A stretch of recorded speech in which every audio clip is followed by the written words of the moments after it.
우리 생애 최고의 해라고 하는 영화가 있습니다.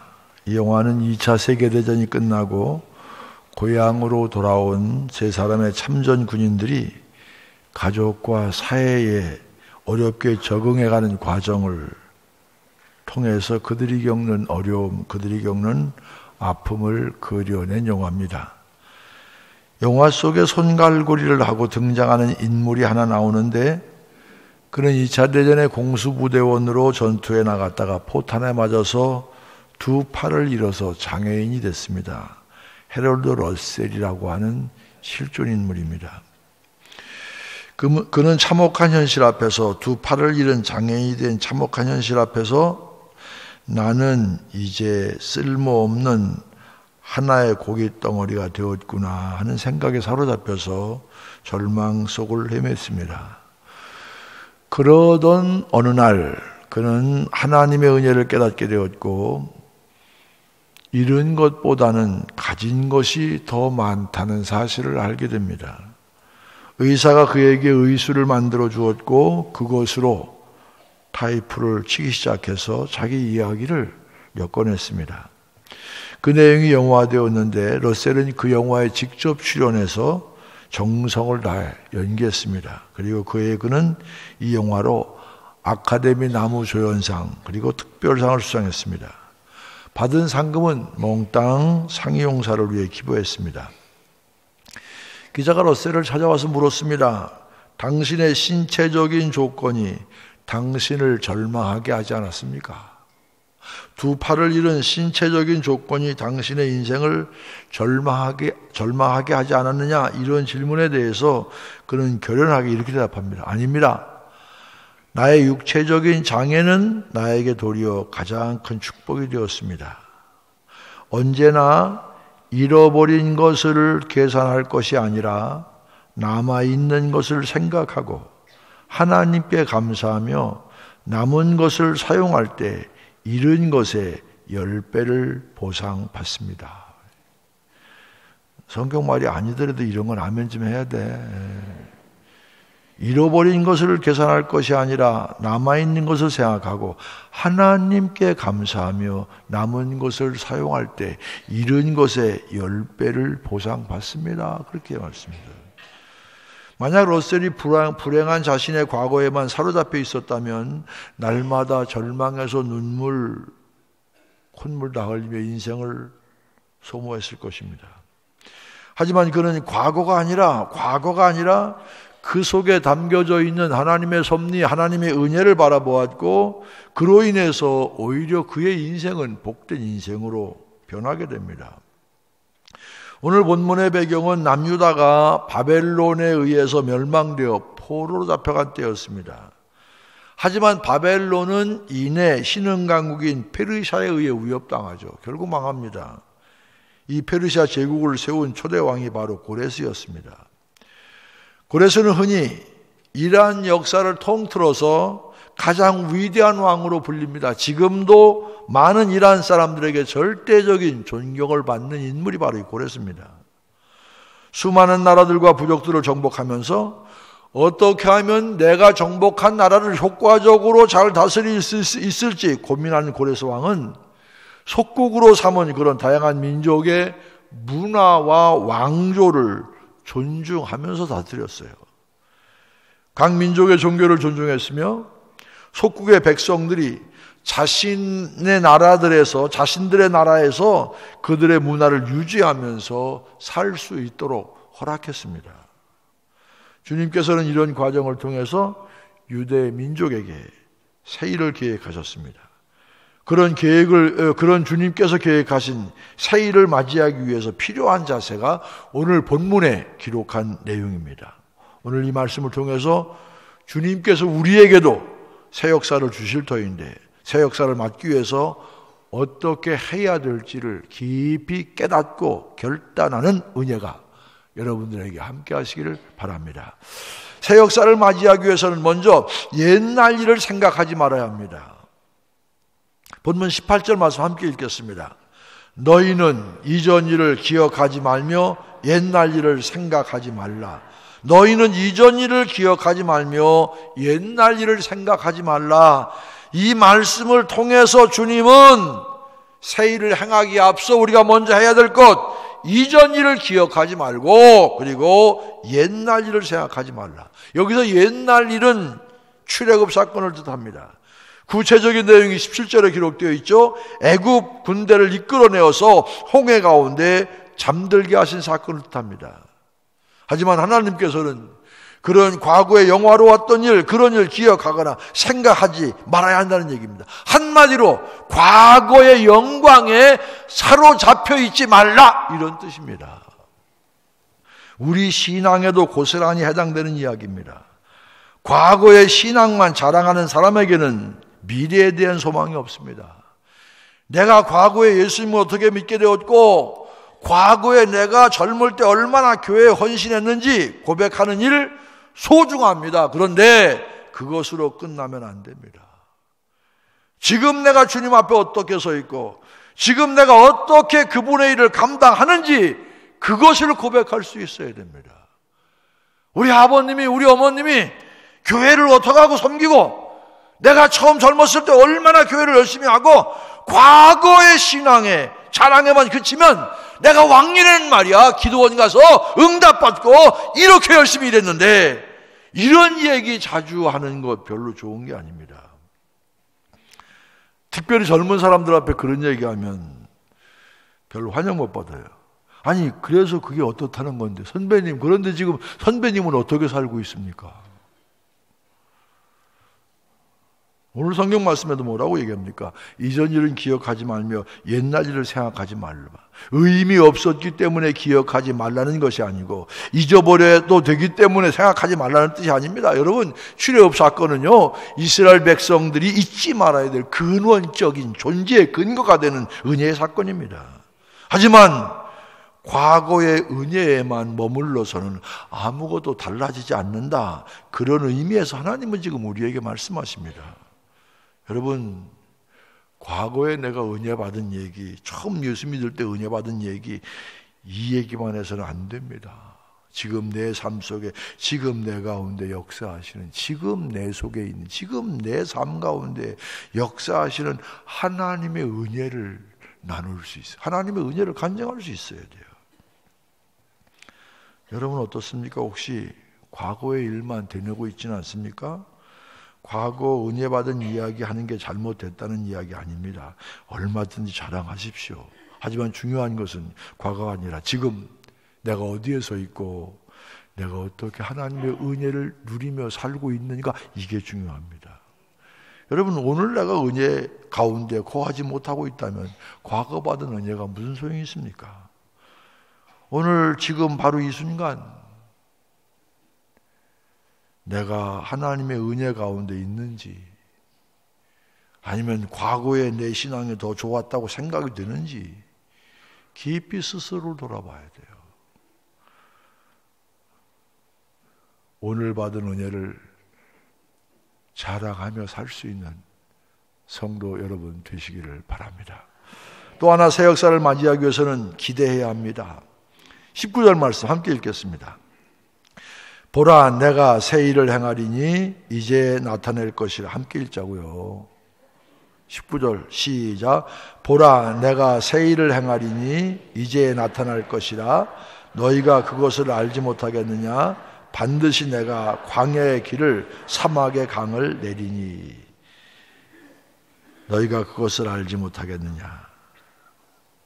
이 말씀 보면 주님이 행하실 새 일이 드러나 있는데, 그것은 바로 광야의 길을 내시고 사막의 강을 내신다는 것입니다. 근데 광야의 길을 내고 사막의 강을 내는 것 두 가지가 다 현실적으로 불가능에 가까운 일입니다. 여러분, 이 사진 보시면 유대 광야 보이시죠? 이 유대 광야는 대부분 사실 바닥이 흙처럼 보이지만 돌로 이루어졌습니다. 이런 광야에는 길을 내는 것 자체가 쉽지 않은 일입니다. 그런데 더욱이 이 사막에 강이 생겨서 물이 흐른다는 것은 어떻게 우리가 상상이 됩니까? 근데 이 말씀하시는 의도는 뭐냐면, 하나님께서는 그럼에도 불구하고 그 불가능에 가까운 일들을 하시겠다 이 얘기입니다. 왜 이런 말씀하실까요? 사람의 생각으로는 가능해 보이지 않는 일을 하나님이 하시겠다 그 말씀입니다. 인간의 능력으로는 불가능해 보이는 일이기 때문에 오직 하나님만이 하실 수 있는 일, 그런 일을 행하겠다 하고 선포하고 계십니다. 실제적으로 역사적으로 보면 하나님의 새 일이 이루어졌습니다. 앞에서 얘기한 것처럼 유대 백성들을 포로로 잡아갔던 바벨론은 페르시아 고레스 왕에게 멸망당했습니다. 그렇게 잘 나가던 바벨론이 페르시아에게 멸망당할 것이다 아무도 예상하지 못했습니다. 그리고 고레스 왕은 유대 백성들로 하여금 포로로 잡아두지 않고 고향으로 돌아가서 거기다가 성전도 다시 지어서 마음껏 예배할 수 있게 허락받았습니다. 이게 고레스 칙령입니다. 실제로 대형박물관에는 고레스 칙령에 새겨져 있는 원형들이 보관되어 있기도 합니다. 이사야 43장 19절에 기록된 것처럼 주님의 새 일이 일어난 것입니다.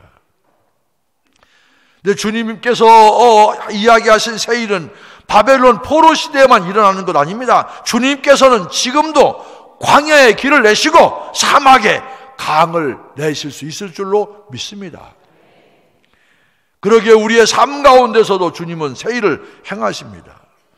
육신이 병들어 힘들어 하시는 분 계십니까? 사업의 위기 때문에 어려움 가운데 있는 분이 있습니까? 남편과 아내, 부모와 자녀의 갈등으로 마음 아픈 분 계십니까?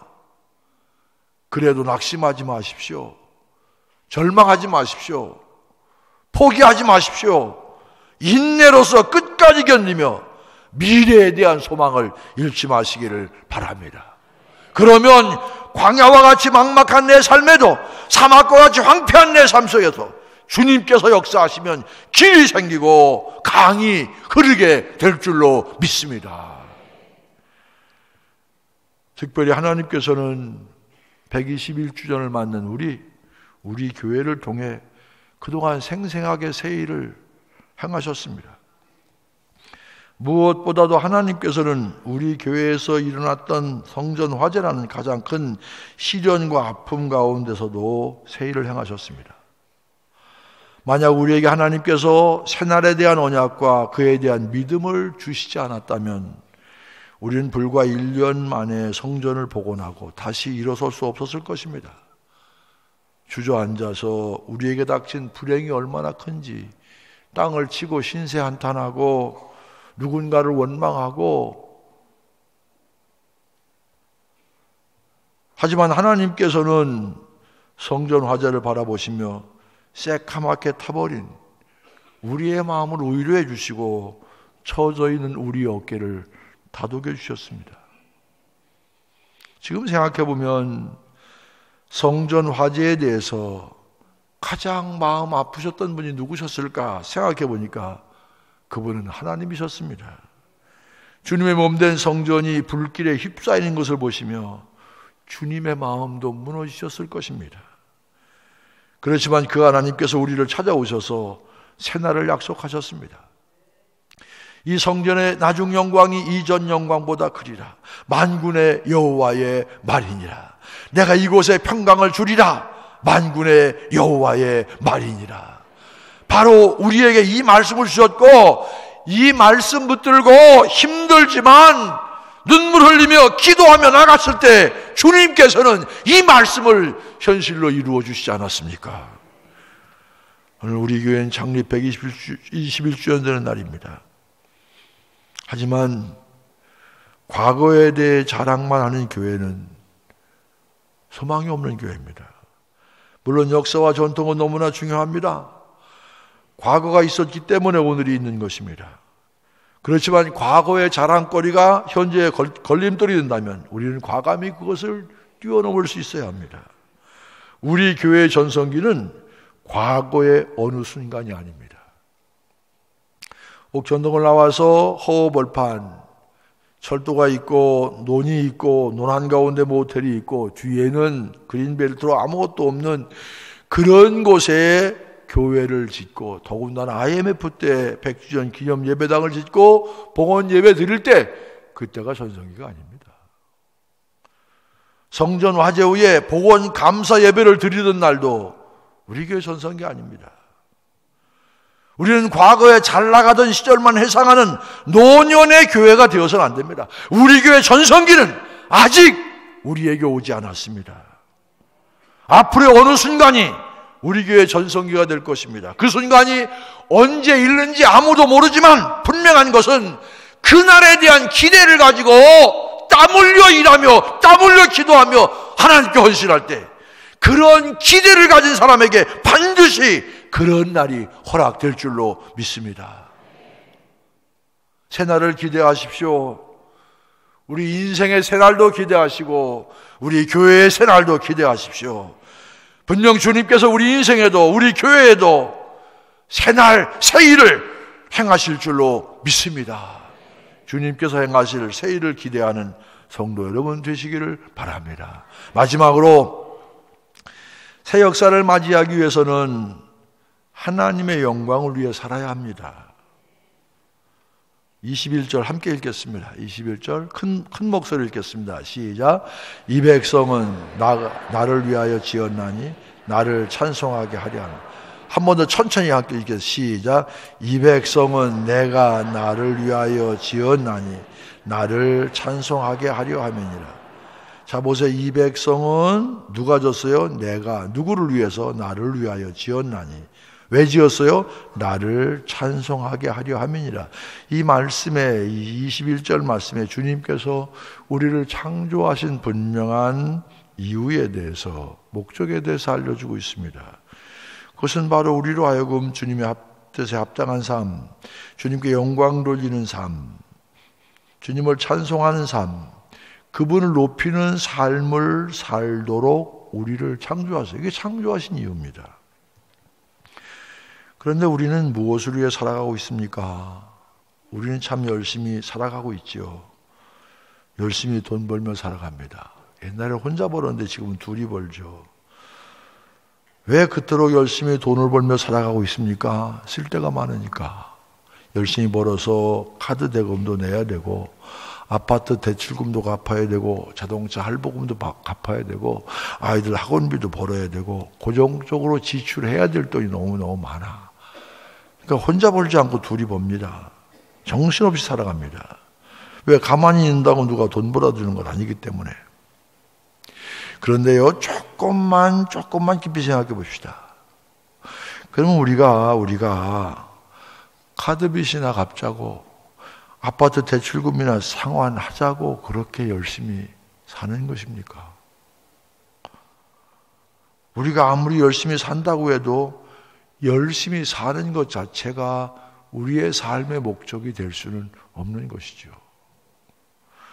열심히 사는 것은 우리 삶의 방법일 뿐입니다.